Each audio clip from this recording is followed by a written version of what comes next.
Hello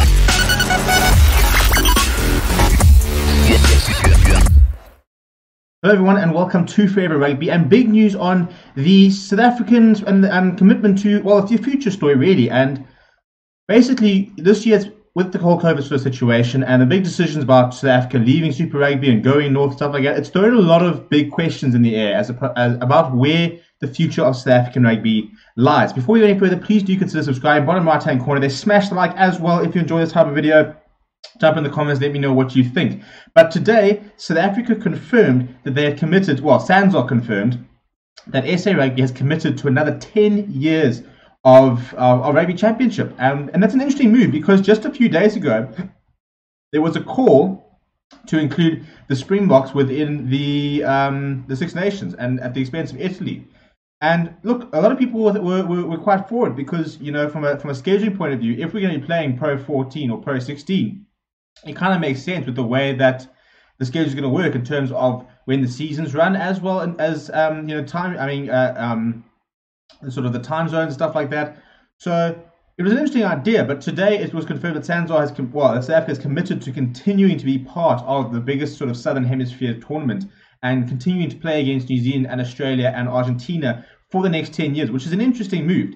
But there will be a bit of a change within the format itself. So today they said that the Rugby Championship will now be a 12-match mini-tour format with the teams facing each other home or away.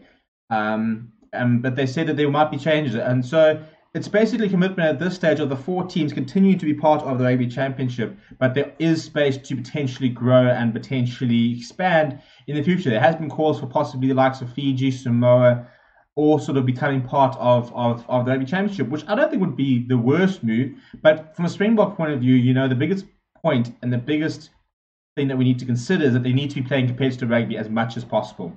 And so if this is the best way that Springboks going to be able to be competitive, then sure. But I do think that a Six Nations would have been very interesting. However, it does kind of ruin the traditions of what the Six Nations was when you think of it as being a purely European tournament. And I think the fact that it talks about Georgia coming into the Six Nations probably for me makes a bit more sense. But I would like to see the Rugby Championship expanded a bit. And I know that Fiji and Samoa, you know, at this stage right now aren't good enough. But there's nothing to say that with the right opportunities, they couldn't then become good enough and couldn't really start to compete. I mean, there's so much talent that comes out both of those nations that, you know, there's no reason why, with a little bit more backing and stuff like that, they could actually become a decent side. So it's a very interesting move. Let me know in the comments what you think of it. I think I'm sort of indifferent, to be honest. I like the Rugby Championship. I do think it needs to be spiced up a bit.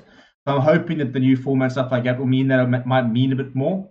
But yeah, I mean, it's good to always play New Zealand every single year. Australia are looking better, which is good. And hopefully Argentina can continue to build because we just want to see competitive rugby. And it needs to be more than just, is it Australia? I mean, is it South Africa or is it New Zealand? So if Australia and Argentina can step up and provide a bit more competition, then I think it definitely has room to continue being interesting. But yeah, please make sure you subscribe to the channel, bottom right hand corner, smash the like. Preview coming up about the Sharks and the Cheetahs, some interesting news on that front, as well as some updates on the Apiwe Dianti case, all of that coming soon. So make sure you stay tuned on the channel, turn your notifications on so that you don't miss a moment.